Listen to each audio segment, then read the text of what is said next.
I will never, ever tell someone that, yes, you should go into Chinuch because I'm not paying your bills and it is not a lucrative business. If you think Chinuch is forcing your kids to behave in ways that are not natural and don't make sense to them in the hopes that somehow miraculously that sticks, well, you got the wrong conception. Welcome to the Learning Curve podcast, brought to you by Mishpacha magazine. We're raising children in a changing and challenging world. So let's tackle the important issues facing families today. I'm Rabbi Yerachmiel Garfield, Menal of Yeshiva Torah Zemes in Houston, and I love talking about Chinuch. I'm Rabbi Ari Schoenfeld, Menal of Yeshiva Katana of Manhattan, Rosh Meister of Beis Sipra Manhattan, Director of Camp Aish. I also love talking Chinuch, and of course, a little bit of fishing. Join us as we answer your questions and discuss the topics that matter to parents the most. This season's Learning Curve is brought to you by Israel Bookshop Publications.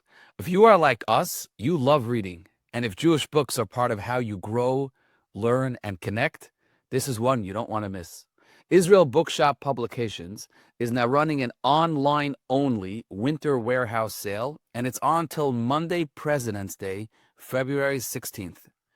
You already know about their wildly popular summer warehouse sale, the one people line up for every year at the Lakewood warehouse. Now imagine that without leaving your house. Right now, you can shop over 200 titles on sale with crazy discounts of up to 70% off, from classics to contemporary Torah works. Tons of great children's books, novels, Jewish thought, halacha, history, and more. And it gets better. Free shipping on all orders of $50 or more. Plus, even if it's not part of the warehouse sale collection, everything else on the site is 20% off site-wise. Some exclusions apply. This is the perfect time to stock up, fill your shelves, or grab meaningful gifts from the comfort of your home. Head to israelbookshoppublications.com, click on the sales section, and start browsing. That's israelbookshoppublications.com. The only online winter warehouse sale is live now until Monday, President's Day, February 16th. So shop now. Welcome back to another episode of The Learning Curve. Rabbi Garfield, how are you? Baruch Hashem, we're halfway there. Halfway through the season. Can you imagine? We're halfway through season 3. Unbelievable. And as our listeners have already heard, we've even had some sponsors who have now joined The Learning Curve, which again shows to Baruch Hashem, I hope the positive impact. But I have to start by saying this story happened in my house last week, and I hope I don't get in trouble. Usually when I start, then I get in trouble. But you're causing me major problems. Major. One of my children wanted something. I don't know, whatever. It doesn't even matter what it was, right? And she felt we were being too hard on her or him. He, she, leaving it there. So this child says to my wife, I want this and this. And my wife's like, no, we decided it's not for you now. You know what? Rabbi Garfield would agree with me. I love it. Give me that kid's address. I'm sending them whatever they wanted. It's coming in the... Rabbi Garfield would agree with me. I'm like, seriously? In my house you say that? Awesome. That is awesome. Oh my gosh. Boy. That's really funny. Yeah, you're now you're like a meme now. You're a meme now in my house. Why don't you just go to Rabbi Garfield? Ma, could I stay out late? No, why don't you just go to Rabbi Garfield? I'm sure he'll let. That's a really good story. I like that one. I'm gonna have to send a gift to that. I'm happy you appreciate the story. All right. So to set up this episode, we do not have a guest. We are the guests, or maybe really more than that. The readers are the guests tonight. We're going to begin with a response to one of our previous episodes because, we got so much feedback or more just questions, and we're only able to do 2 or 3 a week. So for 1 week, we're going to have, I think it's 8, something along those lines of 8 questions as opposed to 2 or 3. And we'll see if we can do this in an orderly fashion. Yeah. The first one, I'm smiling because in episode, I think it was 3, in which we discussed music. And I know there's a song, the Zusha song, which came out right afterwards, I think the same day that the episode dropped. That was great timing. That made me look really bad. But I think on both sides, we were both very passionate about it. about, and you could listen to episode 3. It's actually labeled Let's Talk Chutzpah, but it was a interview by Spira, and we discussed the pros and the cons and the challenges maybe of the new music players. And we got a lot of feedback on both sides. A lot of people thought I was great. A lot of people thought you were great. You're being very generous got of yourself. enough. Sorry. Go ahead, please continue. Continue. I met someone recently who comes over to me, a woman, and says, hello, you don't know who I am. I live in Chicago. Your episode on that music was incredible. I agree with every single word you said. I gave a tour Okay. to a young man from Eretz Yisrael who was thinking about moving to Lakewood. He's checking out Houston, and he said, I agree with you 1,000%. I said, oh, can I get that recorded? I have to bring that to... But it is true. We definitely struck a chord, and I'm sure by now it's come out. But I actually wrote an open mic on that in Mishpacha magazine to just flesh out my opinion a little more. The time this comes out, I'm sure it'll be ready. Right. So there's definitely a lot about that. Yes. But with that being said, I do think there's a point that, and this is me, needs to clarify. I got a lot of feedback with a similar tone. I picked maybe the harshest tone. So I'm going to read the following email that was, and it starts, Dear TLC, I am sorry this is harsh. So I'm a big boy. I'm going to put on my big boy pants, and I'm going to read this email. Dear TLC, I'm sorry this is harsh, but as hosts of a Chinuch podcast, the expectations are much higher and demanding, and I love this podcast and the both of you. Very nice. I want to address Rabbi Schoenfeld's stance on personal music devices. I was upset with Rabbi Schoenfeld's condescending attitude toward the Rav, especially in such a public forum. You are allowed to disagree, but respectfully. By the way, does not mean the ability for kids to have... It doesn't mean me, the Rav, Yerachmiel Garfield. He means we were responding to a Rav who... Okay, continue. I know the Olam is worried about my covets. I want to make sure that's not what he's worried about. Good. The ability for kids to have thousands of songs at their fingertips and the ability to just skip if they don't like it does, on a certain level, give them the feeling of, if I don't like something, I can just skip it until I get something that I like. This is such a wrong message for life, where it's not about getting everything that you like on a silver platter. If you don't like your Rebbe, switch class. If you don't like your yeshiva, just switch yeshivas. If you don't like your spouse, So I don't want, maybe we can go back to that conversation if you want, or they could just go back to your previous Mishpacha magazine and read open mic from Rabbi Garfield. So I want to at least clarify my when I spoke on episode 3, I do not take back my position is as strong as it is now as it was then. After talent shows, I still maintain my position. However, I actually reached out to the Rav who wrote that email, and I apologized to him because I think this reader or this listener is 100% right. I listened back to the episode and I was very disappointed in myself. I said to the Rav in an email exchange, have you ever heard of Mike and the Mad Dog? And he said no. Could have been he did. But Mike and the Mad Dog were a big sports radio entertainment when I was growing up in New York. And I said, what I realized after that episode, and maybe as someone in the world of Chinuch, I should have realized this sooner, is that exaggeration or trying to be geschmack to make a point, and I don't want to use the word entertainment, but to try to be fest, for lack of a better word, was maybe where my tone was coming from, like, some of the sports radio jocks, and it was totally inappropriate. I felt bad. I apologized to him, to the Rav, in an email, and I sounded condescending, and it was not my best moment. So, Hineni, Chatasi. It was, I stand by my position strong, but it could have been said much softer with much more kavod reish, and it wasn't. And it was a mistake. On behalf of our listenership, we applaud your honesty and your integrity that you're taking that stand. Honestly, when it happened, I don't remember. It didn't speak to me. I guess in the heat of it, I was just like going with you. I didn't think of it. But if you feel that's the case, I respect that. Yeah, so that's all. Let's not rehash that topic, as exciting as it is. I think you and I could go down a rabbit hole, as we do so often on that topic. If anyone wants to break into our WhatsApp, they could feel free to have a lot of entertainment. But I think it's encrypted. But regardless, let's move on. I'm going to read you the next question. And like Rabbi Schoenfeld said, these are cold with the help of our Mishpacha staff to pick out some of the ones that resonate or whatever. Thank God there are many more than this, and great voice messages and all sorts of good stuff. And we're pulling some of the highlights here. Okay. Dear TLSC, as a parent of an 11th grade son and one of the wonderful Masiftas in Lakewood, My son came home one day posing the following question to me. His Rebbe talks very strongly against having texting capabilities. When his Rebbe talks against smoking or drinking, he understands. But how could he talk so strongly against having texting when this Rebbe, and all the Rebbe in the yeshiva, have it? The Bachrim see them texting in yeshiva, sometimes even in the base medrash. If texting is such an avodah zarah like they say it is, why do the Rebbeim have it? Shouldn't they be setting a good example for our kids? When they are seen texting in front of us, doesn't this make the whole idea kal to the Bachrim? So I think whenever you discuss, and we can get into the technology piece, but I don't think this has to be, the question was about technology and about texting, but it really could be about anything. Let me rephrase the question.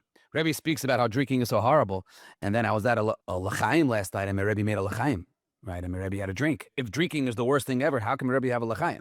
So I think it's nuanced, but I think it matters, therefore, how you speak to Bachrim.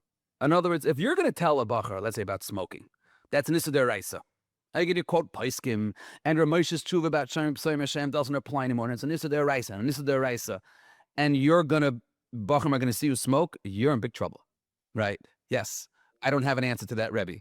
So if the Rebbe is talking about texting or drinking, in a sense that you're a yeshiva bacher, and when you're growing as a yeshiva bacher, the idea, let's leave drinking out of it, let's talk about the texting, right? Yeshiva is a teva, and there's supposed to be an exclusivity to your mindset and your focus, and your growing mind, and I don't want to take your focus, right? If it's said to the bachrim in terms of growth and where you are, what's important for you now, then I don't see a stira, a contradiction at all if the Rebbe is texting. Now, yes, if the Rebbe tells the Bachrim, you're never ever davening and he's texting during davening, people aren't perfect, and Rebbeim make mistakes too, right? The problem Rebbeim get into, in whatever yeshiva they're in, is when they scream in exaggerated tones, right? Or they talk about Isurim and Yagval Yavar, and it's the Sitra Acher, and it's the worst case. Then why do you have texting, right? Kids can't drive, and adults drive. Kids should not have phones with any sort of internet capabilities, and there are adults that have it. So the difference between a child and an adult shouldn't be hard to split. And I don't know the messaging that the son is getting from his Rebbe, but his Rebbe has to be careful. I'll just share that I know too much about sports, right? I grew up a very big sports fan. I still know too much about sports. You will not hear from me to my Talmidim that sports is usur. I'll never say it. I can't. Now, I might talk about the importance of not missing Night Seder for sports, and I might talk to Talmidim about the Super Bowl, about trying to realize the values of things like that. But if you speak something loudly and you make a bombastic or extreme statement, yeah, then you might get caught with your hand in the cookie jar.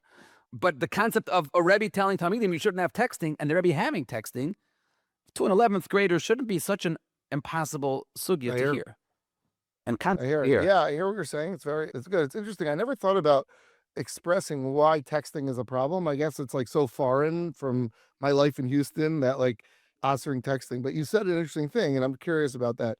What's your understanding about why yeshivas don't want their guys texting? So I took a course when I was a Rebbe in YBH from Dr. Eli Shapiro and Mrs. Tamima Feldman called Digital Citizenship. Citizenship. And I taught that course to my middle school in YBH. And I showed them, and through beautiful things, the curriculum, the dangers of anonymity on the web when it comes to emails and texting, even if your name is attached to the text. It's not anonymous attached. Even so, the data is incredible. The difference between what a person is willing to say. I think they even interviewed, and they told certain segments of yeshiva bachrim, maybe in the more modern segments of society, but would you curse? No. Would you curse in a text? Yes. The numbers, it was like triple. When it's not you yourself, you're willing to be coarse, crass, inappropriate, and like Lamarshal, yeshiva bachrim would never call a girl. It just wouldn't happen. You wouldn't call a girl up and talk to her. But his sister's friend, and he has a phone number, and he'll make a mistake and text her. The ability, texting is a little bit of like a gateway in just being inappropriate and silly besides the bullying in group settings. Yeah. And so that makes sense. That's one of the if challenges. that's the case, let's say, so I could hear a Rebbe saying an 11th grade boy doesn't need it. It only is going to make trouble. It's only going to be a leichter way of talking or connecting to people you don't need. It's not worth it. But an adult is like a different parsha with that. Yeah. Right. But again, as this mother is saying that they say it's about a Zara. It's right. Right. It's an avodah zara. If you use that type of language, you box yourself into a corner. 100%. You do. That's it. Okay. All right. The next one is an audio. I really like the audios a lot. They're very enjoyable. We can't play all the most enjoyable ones. Okay. So here is the audio. Hi. I really, really enjoy the podcast. There's always such interesting guests and insights. I also enjoyed the recent podcast with the Menalim at the Aguda Convention, and I just wanted to make a little comment and maybe a question. The Menalim at the end discussing how they did not medicate the child, and they were able to circumvent that with, a lot of work on their part to, keep that going. I did notice how he used the term, we did not medicate the child. We did not, the term as if the school medicates the child, and I understand that it's a complex issue in schools because schools can let children go if the parents do not comply with the school standards. And at the same time, I think there is a wider issue here of the school taking on that role of what we do to the children when, of course, it is the parents' choice. It's the parents' decision for their children. Parents are generally trying to make the best decisions for their children. And I wonder if that's a conversation that could be discussed further, the role of the school and the role of the parents and how to make that work, on a complete level. So thank you for everything you do. Okay. A very fair question. And I don't have a lot to say. Yeah, it is the parents. Ultimately, it is the parents. I mean, I can't speak for how. Your job is to have a lot to say, Rabbi. What do you mean you don't have a lot to say? That's your job. I mean, she's right. I don't know why I don't remember who said that and what the context was, honestly, offhand. But really, I would say it's the parents need to take that responsibility, and it's their decision. I think sometimes parents have predetermined bias against things. Well, it's ultimately the parent's decision, even if the school says to the parent, your child right now is not functioning in a way that allows him or her to stay in our school. So when it's very easy to say, yeah, it's the parent's decision. It's the parent's decision, but the school is not just telling you to medicate for fun. The school is telling you, medicate because we can't have Yankel in our class. So what do you mean it's the parent's decision? I don't think a school, let me tell you what the story, not a story, but a Maisa Rav. Okay, someone asked me, someone once asked me, one of my Rebbeim. Maisa Rav with you? No. I like that. No, one of my Rebbeim, Rav Ezra Neuberger, who passed away this year, he was the Rosh Kol and Erisrael in Baltimore. And I forgot the whole context of the conversation, but someone asked me, they're an adult with ADHD. And when they take their ADHD medicine, they're able to learn much better. They discovered this later in life. They didn't know about it when they were younger. So they discovered the power of ADHD medicine, Taka can learn better. So the question that they're asking, we were talking about, and I ended up asking Rav Ezra was, do they have a chiyuv al tztam b'Torah to take the medicine? Wow. Yeah. Meaning they're in Kayol, and if they take the medicine, they could Taka learn better. What's the drawback? Why did they not take the medicine? They didn't want to. They just wanted to know they have a chiyuv to take the medicine. They were mixed feelings about it. They saw what it could do, but they weren't sure. Do they have to take the medicine? Now, granted, you have to know Rabbi Ezra Neuberger, and maybe this question is something that could be asked of others, and he was, whatever. We were sort of schmoozing. It wasn't like I asked him a shaila, but. But before you answer, I was in Baltimore the week after Rabbi Ezra Neuberger was nifter for a simcha. It was also the week after Rabbi Hauer was nifter. Right in that area, there was some horrible tragedies in Baltimore. And the Rav, very chashuv Rav, Rabbi Gross, in that shul, he spoke about Rabbi Ezra Neuberger as being almost like a leader and a forward thinker in the world of mental health. Yes, and no. He was, in that he was open-minded to have conversations and to explore things in an honest way. However, he was an extreme traditionalist, extreme. He didn't have a cell phone. He wore the same clothes. But even in mental health, his attitude was very educated. I spoke to him for hours and hours. Okay. And I drove him crazy on many occasions trying to push his thinking or explore why he's not more open. And he was not quick to be open-minded. And I'm not saying that when it came to mental health, he was in denial or unwilling to embrace modern mental health initiatives, but like he was not a progressive thinker at all. Anyway, but so he told me a person does not and should not take it because we don't know. Yeah, we don't know the implications of medications, secondaries, and other impact it could have. And unless you have to take it, which is maybe a scenario you were talking about in school, you shouldn't jump at it. So that to me, that was like, so with that in mind, I say, listen, there are times when the school does not work for your child. There could be a number of reasons, and you have to make the cheshbon as a parent. When you give your child a medicine, you're taking a achrayus. You are a achrayus. If there is ever an achrayus, it's the long-term major influence of that decision, and it's a big decision. And I don't think anyone could feel they have a right to make that decision for parents. Sure, they could say to parents, I've said this, and I advise others to say this, we've done everything we could do, and the child can't continue like this, but I don't know what to do. If you want to try medicine, fine. If you want to try a different school, fine. If you want to come half day, we'll explore that. But like, it's an attitude thing. It's one of the attitude. I'm not saying in practice there's a big nafkamina, but I think the attitude is that it's a major decision that parents have to make. Yeah, I think it's funny because every therapist we have on, we've had a bunch of very, chashuva therapists, all say medicine is never the answer. It's part of the answer, right? So it's not like this panacea that you take a medication and it solves everything. The tension in yeshivas is often when you have parents that we don't medicate, right? We don't medicate. And then a school's response, that's why, and we wrote about this in the magazine, the school's response is, so then give me something. Right? No school, we don't, we're not getting kickbacks from the pharmaceutical companies. And honestly, a lot of parents are ignorant, meaning they have this predisposition against medicine for whatever reason, and they're not really open to understanding it or doing the research, talking to psychiatrists. They're like, no. And that's frustrating too. I've had many conversations. I said to parents, like, you don't understand, this could change your child's life, And I've seen it, and I'm sure you have too, where medicine really, whether it be for anxiety or ADHD, could really be a game changer. But in the end of the day, I do respect the fact that it's a critical, important decision that a parent has to own, like in a serious way. But and here's the truth. So you mandate schmandate. Who's putting the pill in the kid's mouth? It's the mother in the morning, right? So like who are you kidding? Right. Right. You know the joke they say, the great story, one of the great stories of all time.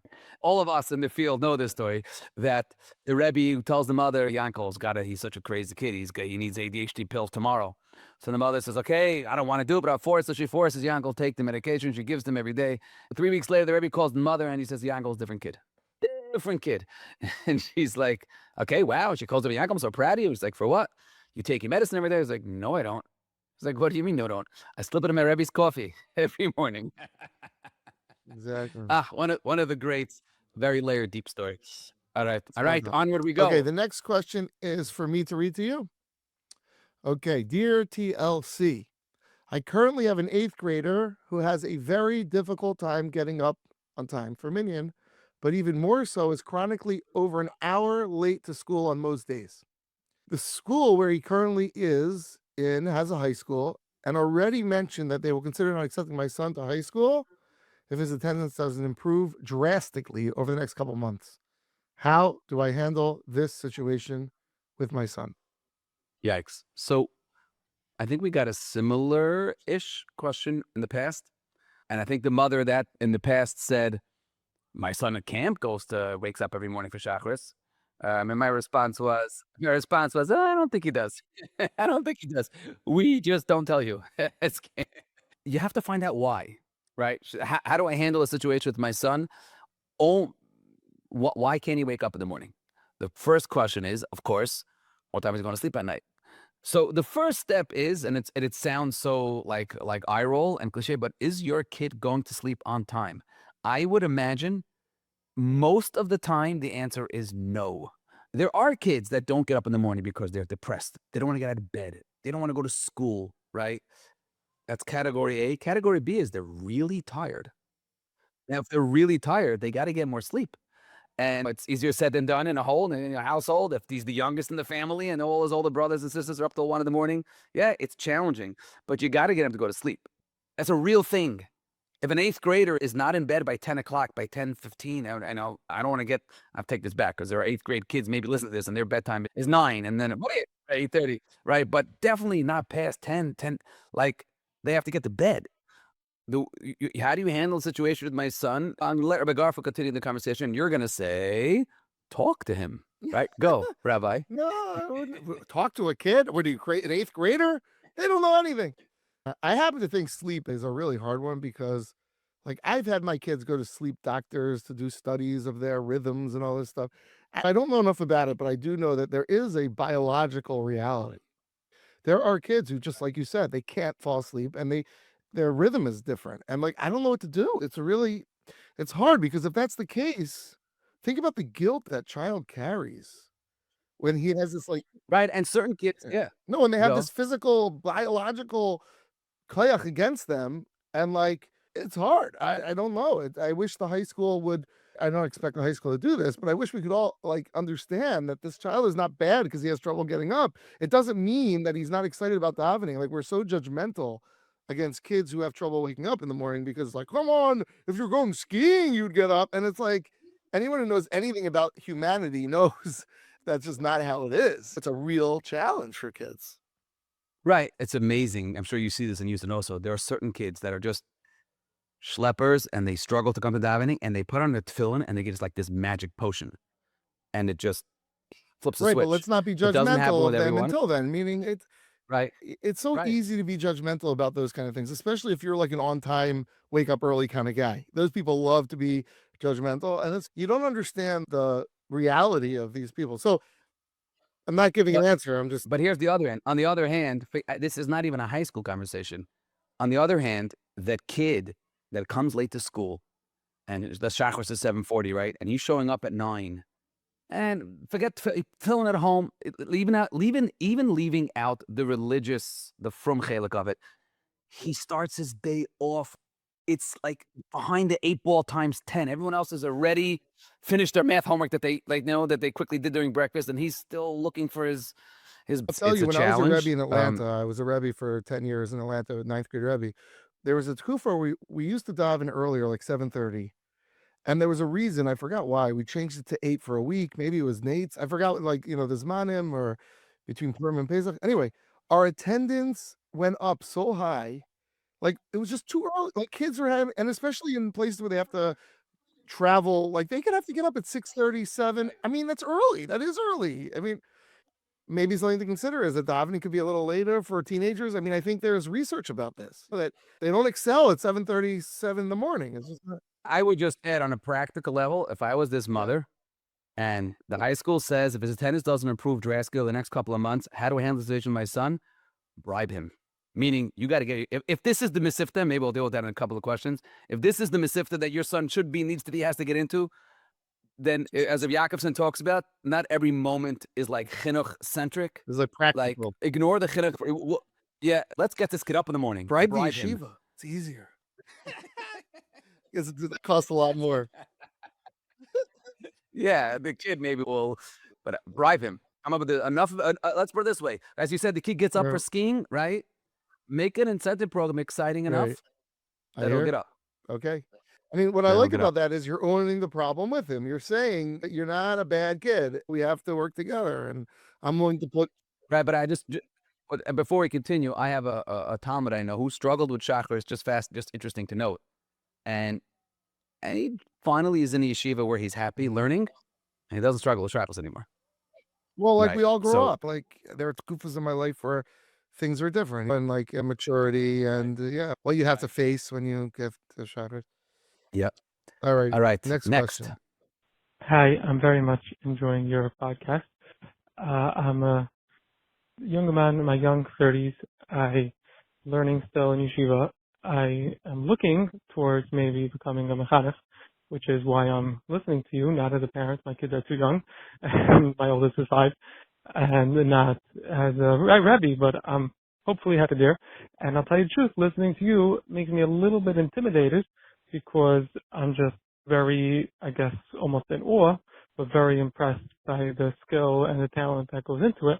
And I'm wondering, am I cut out for this? I haven't done anything for that, I've been learning for pretty much since I'm married, with the last 5-6 years with 7th, 8th, maybe 6th graders at night, and I think that goes well. So as a tutor, I think I'm pretty good, but those are not the same skills, running a classroom, dealing with all different kinds of boys, etc. So I just was wondering, maybe that would be a topic. You would talk about, what do you look for in a Rebbe? What are the things that make a good Rebbe? How to know if it's right for you, etc. Thank you very much. Okay, so thank you for listening and for sharing your thoughts. You sound like a very sincere person. I would say, like, no, Rabbi Schoenfeld, I can't speak for Rabbi Schoenfeld, but I can speak for myself. I didn't start out this way at all. I mean, you're looking at someone who's been in this for 25 years and reading and doing all sorts of research and going to sessions and learning from people. It's been a long journey. And so don't look at us and be like, well, I don't know quite as much as Rabbi Schoenfeld. I shouldn't be in Chinuch. I mean, that's like totally not the way to approach it. You remind me of the famous Mesa. I don't know which gadol or which thing, but like where they said, how can I be a Rav? I don't know enough. I'm scared I'm going to make a mistake. And the Rav said, what? You want a Rav? You want to be someone who's going to be a Sheikh who's not scared that he made a mistake, who doesn't think he could be wrong. So it's like, I would say the fact that you're open to this and you're recognizing that you have room to grow is a mila to me. And when I look, almost every Rebbe I've ever hired had no experience. You know, it might be a Houston thing. I don't know. But yeah, Wow. almost every Rebbe. So what do you look for? The first thing I look for is someone who gets along with people, who's relatable, like, you know, Mu'urav in Abrias, like a easy person. I think that's important because we're going to deal with so many different types of kids and scenarios and things. So that's one. And then someone who's learning oriented, growth oriented, who I think could grow, who wants to learn, who wants to take it seriously, who's willing to put the work into it. So interesting, because those are all wonderful assets. The number one thing, and I've hired an unbelievable Rebbeim, especially if they're listening to this podcast. No, but my Rebbeim are beautiful. I've had Talmidim, especially in my camping industry. So I have Bachrim, like this young man, or division heads who get married. Rebbe, should I go into Chinuch? Rebbe, should I go into Chinuch? What do you think? And my answer to them is, first of all, I will never, ever tell someone that, yes, you should go into Chinuch, because I'm not paying your bills and it is not a lucrative business or position. And the person has to just know that there's no money in Chinuch. There's very little money in Chinuch, and it's a life. It's a different life. There's sipuk hanefesh, if you're good at it, that I think I can't imagine another career paralleling. But I would not have the achrayus ever to tell someone to go into Chinuch because of the challenges that it brings financially. To me, the person that should go into Chinuch, and it is the person that, if you weren't Jewish, would you still go into Chinuch? If the answer is no, then don't go into Chinuch. In other words, that I think the number one attribute of a person going to Chinuch is you have to absolutely love the kids. That's 90%. There's pedagogical skills, and of course, you have to have classroom management. You go to Yoel Kramer for that, right? For the classroom management. And you'll read enough, and you'll practice, and you'll mess up, and you'll learn, and you'll read books. The number one attribute is the ability to connect and positively impact kids. You have to want it. That has to be part of you. It's everything. My first year as a Rebbe, I remember in a coffee room, and one of the older Rebbeim said he doesn't go to a certain supermarket because his Talmidim are there and he doesn't want to see them when he's off. And it struck me as, what? These are your Talmidim. These are yours. Now, like you have to mamish care about them. Maybe to me, I had an aha moment. My Rebbe, as Menev Gershon Kramer, is my Chinuch Rebbe. We should get him on the podcast. I remember the moment. We should get him on the podcast. Yes, we should. He's unbelievable. Very hush of a person. I remember the moment I walked into his office in camp and I said, Rabbi Kramer, I want to be a Rebbe. And this was 2006. And we were learning I was giving shir, the 12th graders in camp. And I could remember, I won't bore you with the Gemara. It was a Gemara in Bava Kama. It was actually a Gemara in Sanhedrin. We learned Sanhedrin. And it was a hard, nuanced Gemara. And there was one kid, one of the weaker kids in the class. We walked around the baseball field. Again, I don't understand the Gemara, back and forth. And I must have explained the Gemara 10 times. And by the 10th time, he said to me, aha, and he repeated it back to me. And he got it. And it clicked. And I got such a high from the fact that he got it. I walked into Rebbe Kramer's office and said, Rebbe, I think I want to be a Rebbe. because I can't get that high anywhere else. It's the abilities of, I would say to us, if you want to teach Torah, that's wonderful. That's chashuv. Maybe be a Rav, maybe be Maggid Shir, maybe write Svarim. Do you want to teach kids? Do you get a high, a tremendous deep sipuk nefesh when a second grader, an eighth grader, an 11th grader, or a fifth grader gets it? And it doesn't, it could be Gemara, Rashi, Taisus, Mishnayos, and it could be davening, or it could be it meaning he understands how to behave at recess. If that's something that is meaningful to you, then call me. Beautiful. So I guess we're sort of encouraging this young man to don't give up. I think something you said, which is a good piece of advice also, that I also got from a Rebbe Neuberger, Zecher Tzaddik Livracha. He helped me try different miksaya. Like I wasn't sure a Rav or a counselor or a Kiruv guy. And he said to me, try it out. He set me up as a Rabbanus in the summer. He encouraged me to try teaching. Like I would say to this person, try it. Go to the shul, do a Mishnah class, everyone needs subs. Go to the local school and tell a Rebbe or everyone else. I don't know if subs is the best way for you to see it. Rabbi Flam used to be a Rebbe, Alav Shalom, in YSV, has an amazing vart. He says there were 10 things Chazal also created Ben Hashmashas, and one of them was the aisle of the Akedah. So he's like, well, that's not miraculous. It's just an aisle, right? Val derm aisles given a sub, and a sub is nishken nemalazach. Then an aisle there was a sub for Yitzchak. So I don't think you go to camp, but the answer is find your way. You do find your way and see how you feel. 100%. I've done different things with subbing where it's less. I don't. You're right. Just being thrown into like third grade boys for afternoon. No, but there are ways to try it for an hour or to work with the Rebbe a little till it's more comfortable, or ways to make it more. Right. Anyway, okay, moving along. Next question. Dear TLC, my kid is happy-go-lucky, meaning a little tzaflagan. I really want to teach him executive function, but I feel it's clipping their carefree wings, and we're not celebrating this child for the caffeine. Maybe caffeine also, but yeah. I was like, what? Yeah. We're not celebrating this child for the fun personality they are, because we're so focused on teaching responsibility and reliability. How could we balance this better? As like I feel like this is a person who's like maybe an executive functioning coach who like is like throwing a softball. Yeah, promoting. It's obviously it's the opposite, right? It's the absolute opposite, meaning the happy-go-lucky, exciting kid who loves everything in life but forgets his homework every single day, right? And never has the right material out in the beginning of class is not going to be happy and go lucky for that long if he doesn't get his or her get her executive functioning in order, right? It's not that we're replacing their personality. You're not going to clip their wings. You're going to manicure their wings. You're not going to clip their wings by getting them help of how to remember and come up with tricks, real life skills of how to be a better and more organized student and person. They're going to thrive. If your kid is carefree and she's fun and she's geschmack, she's not going to lose that. We're not talking, you're not pouring cement on her. You're allowing her to thrive, because if she's in 11th grade and she's still carefree and seflagen, she won't be carefree anymore. She'll be miserable because she'll be failing all her 11 classes that she's taking, including Historia. I love it. I love we're not clipping them or manicuring them. That's great. Yeah. I just want to say, like, there's a lot of guilt that these kids carry when they're at Seflagen because they know the world, or this mother, the frat possibly, will look askance. It's like, really? Again, you forgot? And just appreciate that it's just like hard for these kids. It's not natural. And like, they shouldn't have to carry the guilt. Not to say they shouldn't try to work on it, but we have to find that balance of not making them feel guilty about who they are. And I would also say, I'm not to say any child is better or worse, but you can't teach geschmack. It's much harder. You can't teach a kid to have a fun personality. What do you mean? Just sing. It's geschmack to be a yid. Oh, it's that easy. It's not so hard. Yeah. So if Baruch Hashem, this kid has that, and like it's like that's a mile. I would rather that, and then have to work on the other thing, obviously within reason, than have a child who's somewhat boring and very organized. I mean, I guess we shouldn't be judgmental like that. It sounds a little uncomfortable, but I'm just saying, like, celebrate this kid's milas, which seem very special. Okay. I will ask you the next question. I think we go back and forth. I don't want to dominate the airwaves.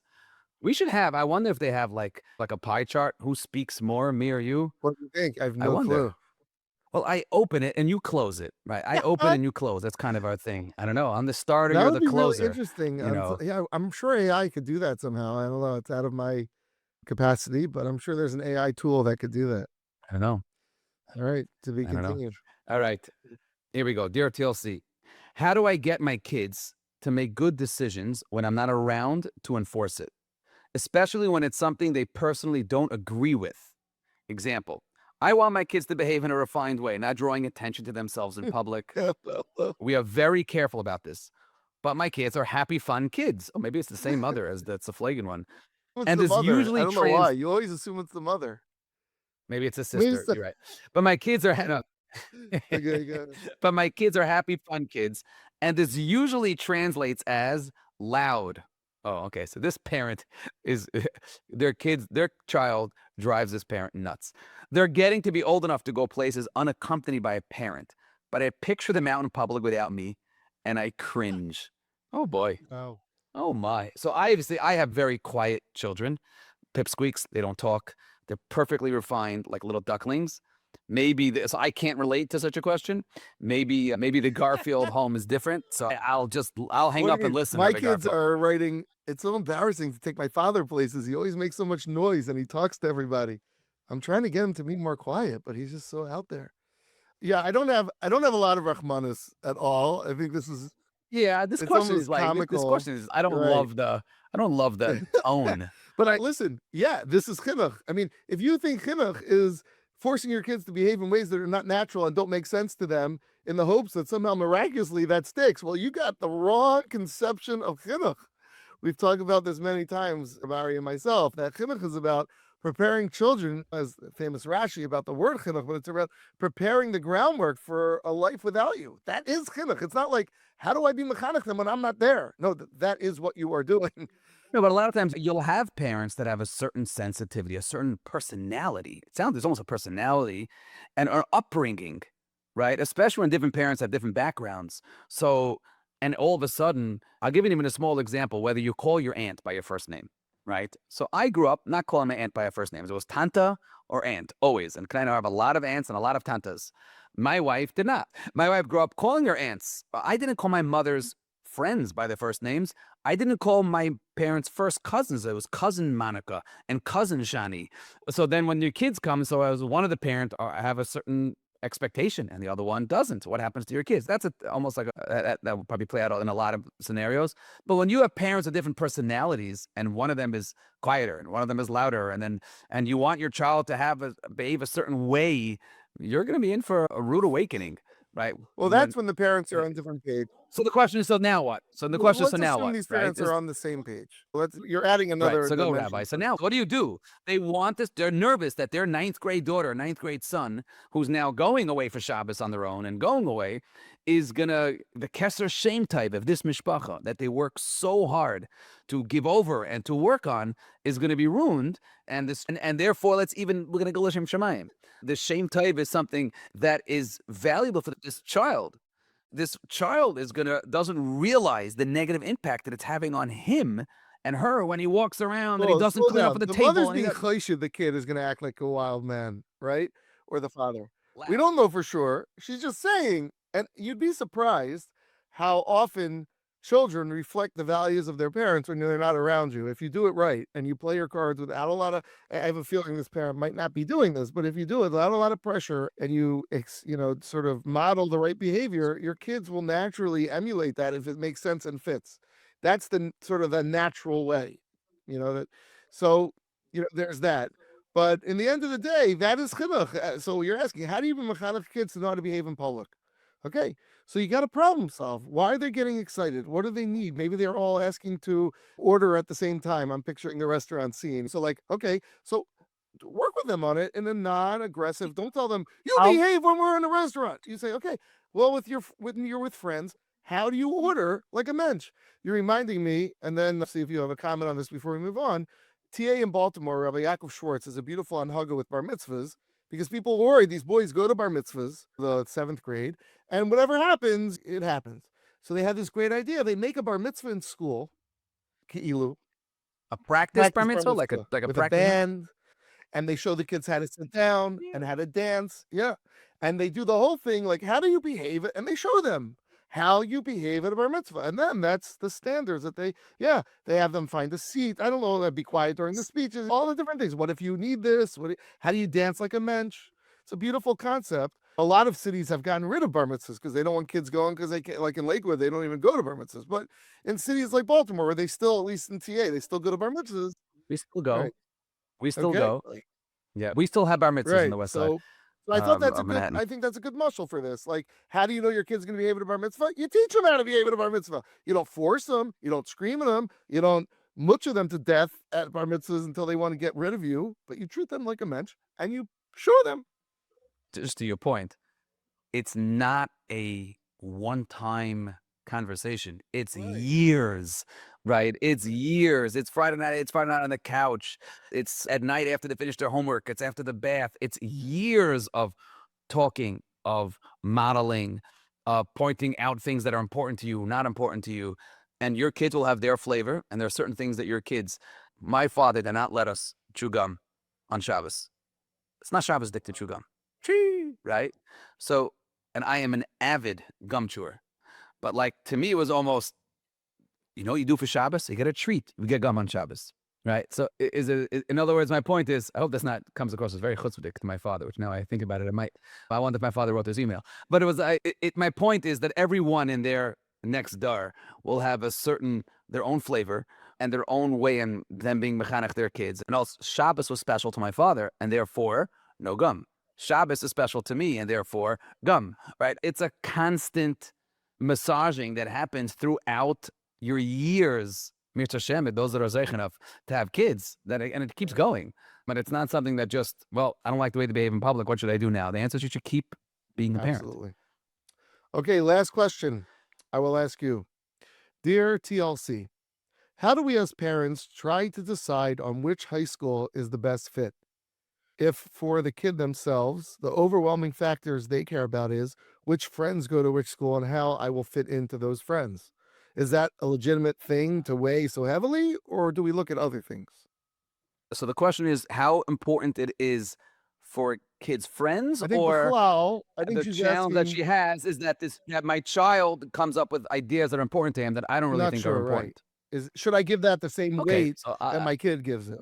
And what should I give the weight? So high school placement is a big project of mine in general. In the more modern Orthodox high schools, they have open houses, but not only do they have open houses, they have open houses just for kids, and they'll throw paraphernalia at them and swag and food and games in which they're literally trying to recruit the child based on things that are nuts, based on the fact that there's good swag and that you come to open house and we hired some magician and a mentalist, like literally that extreme.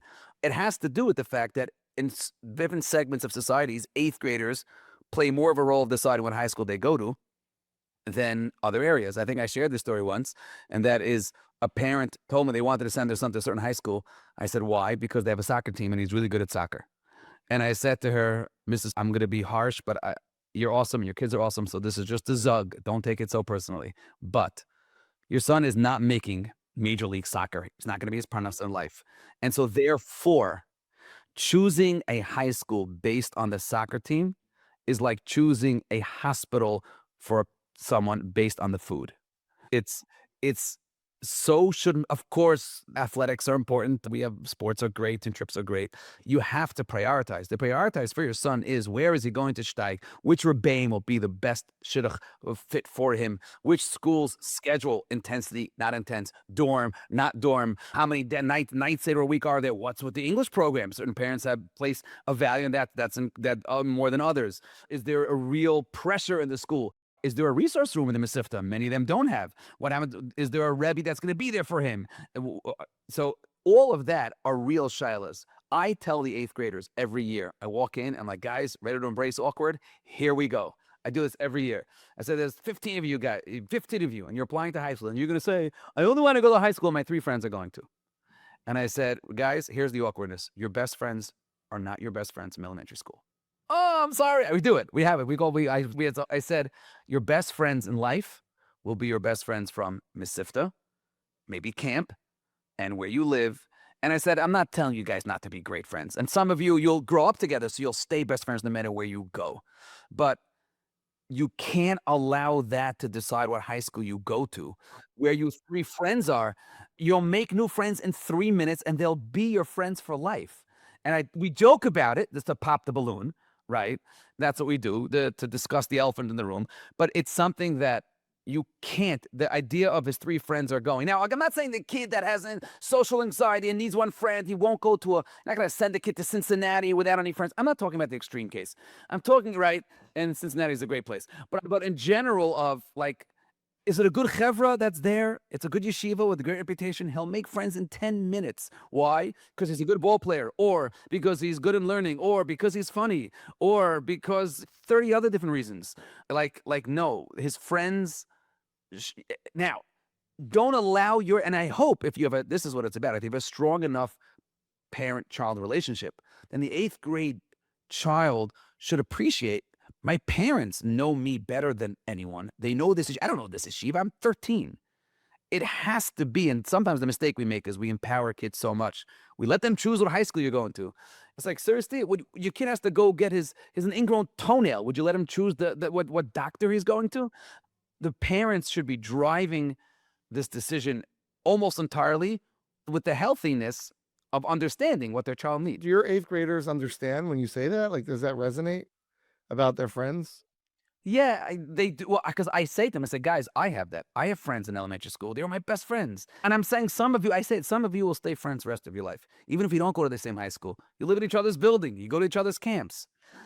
Either you'll stay friends or you won't. And you'll make new ones. Yeah, it is a challenge to go to a yeshiva alone, and sometimes that's the wrong place if there's no social setting for him in that environment. But don't give fuel to something, oxygen to something that is just a small, very small potato. Beautiful. Okay, wonderful. He says, I hope everyone enjoyed as much as we did this potpourri, if you will, of a lot of different questions that were written in and some feedback from the beginning and other thoughts. And we have some exciting guests, Mitzvah Shem, coming in the next couple of weeks. It's been a season that, and I think I don't think I'm saying anything so private, but saying we steig from this. We grow as professionally so much from the questions, from being challenged, from the back and forth, even from each other a little bit. But it's a pleasure, as always, to go through these. Of course, remind our listeners to continue sending us such great feedback. You could call in. We really appreciate those. The number is 443-686-9339. Again, 443. I guess that's a Baltimore number. Psh, wow. 443-686-9339. Or you could send your email to thelearningcurve@mishpacha.com. All right. All the best, Rabbi.